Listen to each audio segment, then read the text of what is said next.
Salut, c'est Galfi. Comme j'ai eu pas mal de questions intéressantes dans les commentaires YouTube récemment, je te propose une nouvelle vidéo questions-réponses.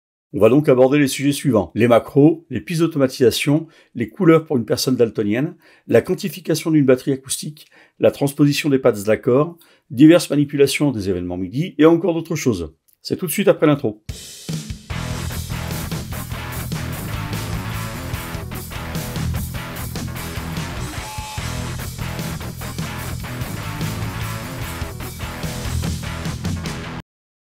Avant toute chose, tous les tutos que je mentionne dans cette vidéo auront bien évidemment un lien dans la description.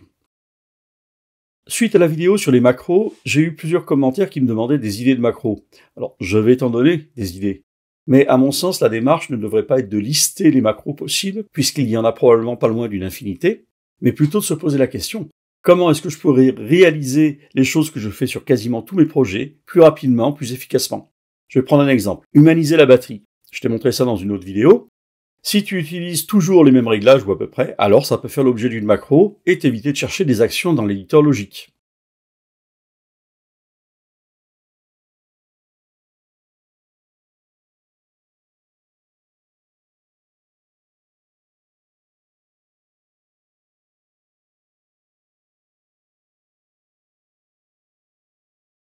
Tu peux aussi, pour nettoyer ton projet, supprimer les fichiers audio inutilisés en les envoyant dans la poubelle, puis vider la poubelle. Ça va nettoyer ton projet et ça sauve de la place sur ton disque dur.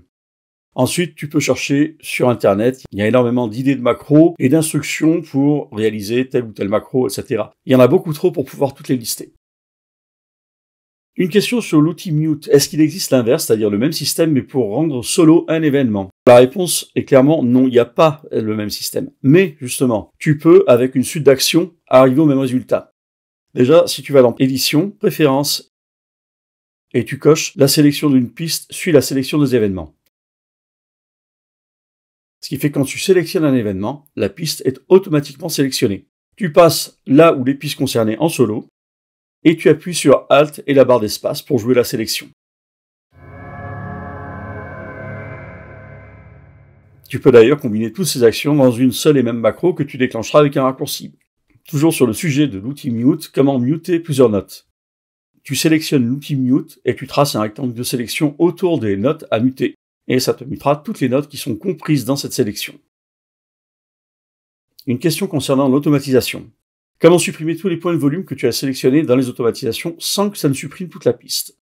Alors déjà, je me suis posé la question parce que chez moi, ça ne supprime pas la piste, ça la remet à zéro. Je te montre. Là, j'ai une courbe d'automatisation que j'ai tracée rapidement. Donc, un clic sur un point d'automatisation, ça permet de le sélectionner. Tu peux ensuite le déplacer ou le supprimer avec la touche Sup du clavier ou avec la gomme. Si tu veux supprimer un ensemble de points précis, tu traces un rectangle de sélection à la souris autour des points à supprimer, puis tu appuies sur Sup ou tu utilises la gomme.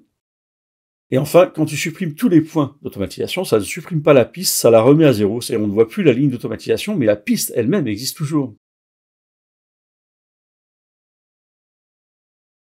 J'ai eu un commentaire de la part d'une personne daltonienne. Comment changer la couleur de fond de l'éditeur clavier? Par défaut, on a du mal à distinguer les nuances de gris quand on est daltonien comme moi.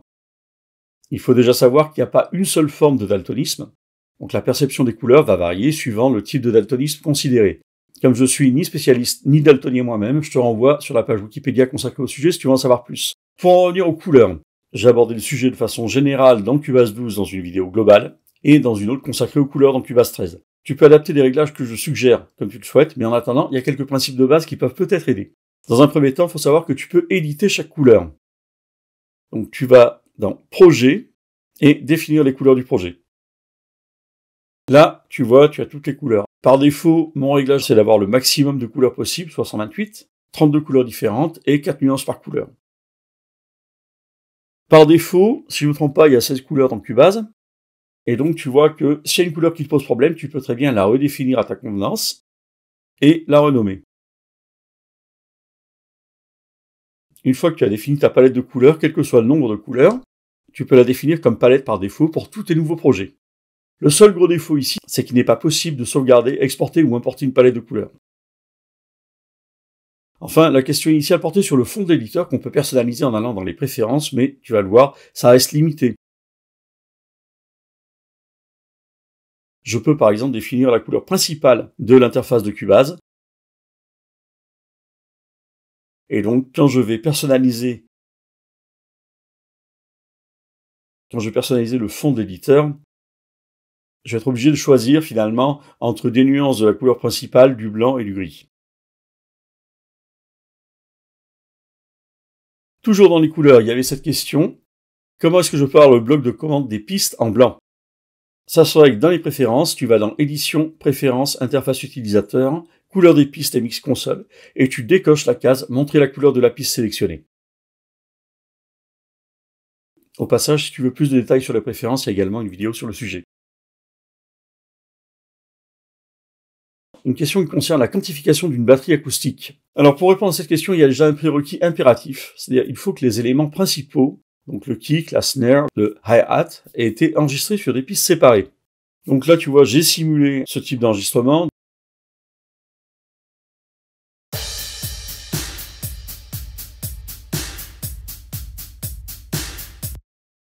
Dans un premier temps, je vais utiliser la fonction de détection des silences pour séparer les événements. Les silences, je t'en ai parlé dans une autre vidéo.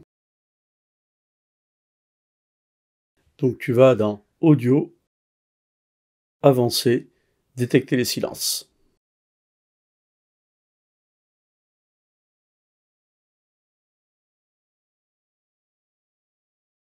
Après, tu n'as plus qu'à quantifier comme je te l'ai montré dans la vidéo sur la grille et la quantification. Il est préférable de le faire piste par piste en réglant les valeurs de quantification pour chaque piste.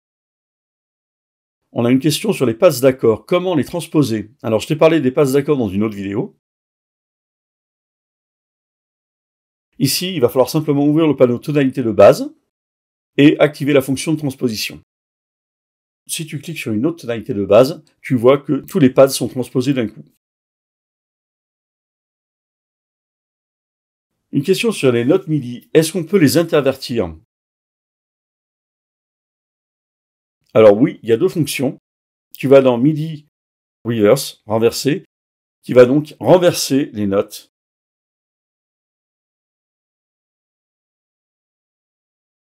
Tu as aussi la fonction miroir qui donne un autre résultat.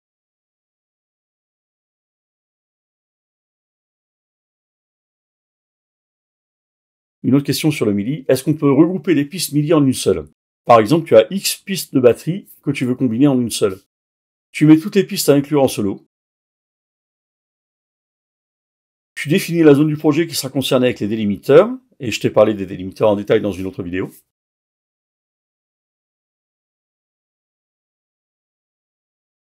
Puis tu vas dans MIDI, mélanger MIDI dans la boucle, et Cubase va te créer une piste MIDI qui contient toutes les parties MIDI dans le même conteneur. Si j'ouvre les couches de pistes, tu vois bien que j'ai ma piste initiale et la piste avec tous les éléments MIDI regroupés. Une question sur le tempo d'une piste audio. Comment changer le tempo d'une piste audio? Il y a plusieurs façons de procéder. Pour ça, tu laisses cliquer sur l'outil sélection et tu sélectionnes et tu as le tempo.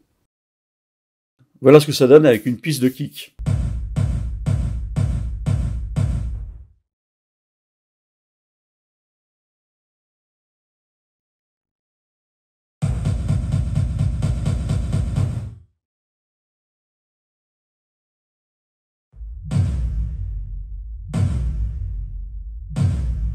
Tu peux aussi faire un tempo mapping, comme je l'ai expliqué dans cette vidéo.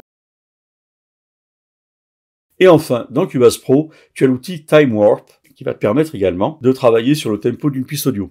Ça, je t'en ai parlé en détail dans une autre vidéo. N'hésite pas à laisser un commentaire si tu as des questions, des suggestions ou les deux, et on se retrouve très rapidement pour la vidéo suivante.